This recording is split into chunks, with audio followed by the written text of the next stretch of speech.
It's going to be a really big night. The theme is Wonder Woman, what is your power? What is your superpower? And so I'm really excited about that because this is an all-women event tonight. And we're going to talk about, kryptonite and sort of how some of those demons that we live with sort of neutralize our power and sort of how to reconnect with that. I've been talking about Sweet Spot for 15 years, so it sounds like it's starting to kind of like unwind and come together, and everything that's important to me is sort of culminated in tonight. And I say that because not only am I into empowering people, but I'm into empowering women in particular. And to be able to tell each of you, there's nothing you cannot accomplish. I look forward to tonight's journey just to sort of have some great conversations. We're going to break out and have some smaller conversations, more intimate, have a good time. We have some questions that I would like for you to discuss, some discussion points. And we are going to record some of it, but more importantly, most of it won't be recorded. So you can let your hair down, you can be authentic, you can be real. Tonight we're going to follow three really amazing women. One is Michelle. She's an artist, producer, and manager, and she is a designer. She just is multi-talented, and she's fabulous and lots of fun. We're going to follow another friend, Liz Dente, who is a cancer survivor, and believe it or not, she's a marathon runner. And then finally, we're going to have Janine, and I think she's trying to find something new and exciting to sort of put a slant on there so she can help women, and I want to empower her to do just that. If I had a superpower, my superpower would be to go around the world and change the attitudes of negative people. You know what I really dislike in this world is really negative and pessimistic people. Yes. If I can just go around the world and kind of like and just change their mindset so they won't be so mean. If I had to choose a superpower, it would be reading minds. Even if it's good or bad, at least I know. Because I think knowledge is power. My friends from high school and I always laugh, and we have given each other superpower names. They have given me computer brain because, I tend to think things out pretty quickly. But I think the one superpower I would choose is to be connector girl. Because like you, I also just can't abide the negativity. I think people who do that don't understand the downstream impact on other people, the environment, etc. And I think if you can connect people to walk a mile in each other's shoes, they have a lot more compassion, understanding. I was telling somebody earlier I had invited a bunch of people to celebrate my 50th birthday this year, and there were all these relationships that were made, people that met each other for the first time who are now spending time together, who are helping each other through real crises in their lives. And it's incredibly fulfilling to me to see friends become friends.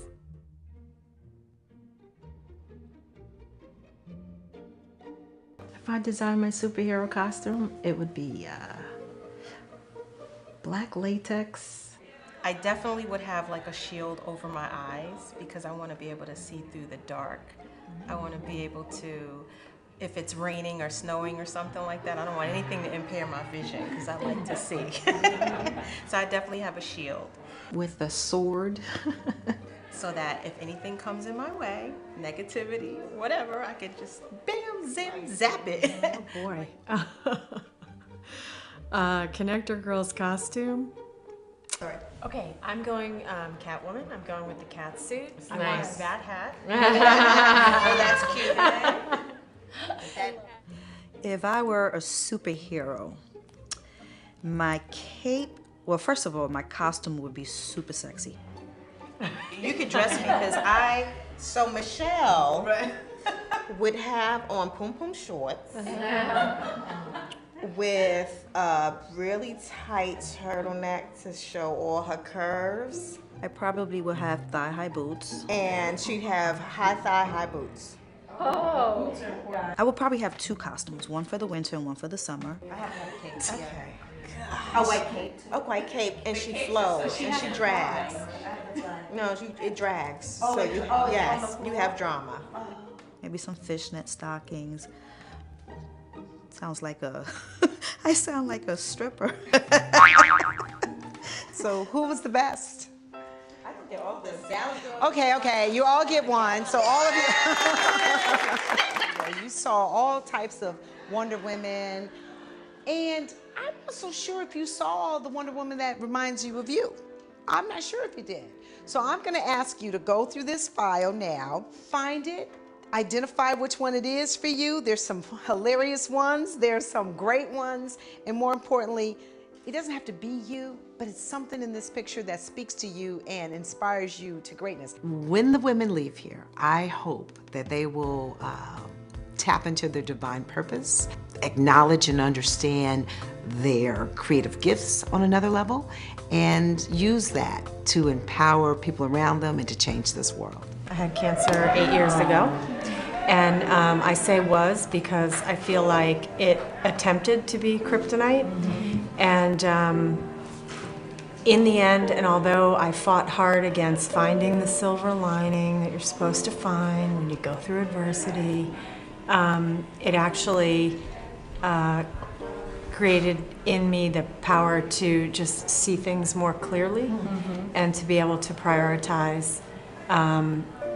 who is worth kind of spending the time with and who is not worth it.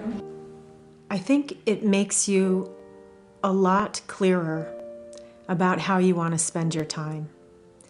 And so what I hate in this world is manufactured drama, negativity for negativity's sake, and everything that goes with it. I don't think people understand their downstream impact on other people and on the world when they behave that way. So that's something that after being sick, I sort of had a lot less tolerance for. So my kryptonite is my inability to say no. I'm getting better, but I have a history of doing too much for too many people. Like the less I have, the fuller I feel. Spending quality time with people that I really love, who are closest to me, with my son and my husband and my family members, that is like living in the ultimate sweet spot for me. My kryptonite is also spreading myself thin. It's so interesting that I picked this picture up and it says I gladly offer myself, which is what I do all of the time. But I never offer myself back to myself. I was actually my grandmother's caretaker for about 2 years, and during that time I took care of her so long and was so attached to her that I lost who I was. My name became that caretaker. I wasn't her granddaughter, and I felt lost for a minute, you know. And one day I realized that after they gave her the comfort care, that she was sleeping and it was okay for me to live my life, you know. So you all have your pictures, and thank you for choosing. Wow, I love the ones you picked. They're awesome. They're beautiful, and so are you. Thank you for being here. Okay, I'll see you next time in the sweet spot. Okay. There were a lot of surprises that came out of tonight. One of them was to sit down at a table full of women that I really didn't know or met earlier in the evening, and to feel like I'm walking out with 6 or 7 friends. The ability for us to connect with each other was just incredible, really empowering. I was surprised by the answers that my group of women gave. I found that most of us, actually all of us, we all had the same concerns, same issues, you know, spreading ourselves thin, giving too much of ourselves, but not making us, yourself, a priority. Tonight, I actually feel like I am living in a sweet spot. Just from the experience alone itself, it was just very empowering. And I'm grateful for that. I'm so happy. I look forward to the next one. In the sweet spot. In the sweet spot. Sweet spot. Look in the eyes. All things are possible in the sweet spot.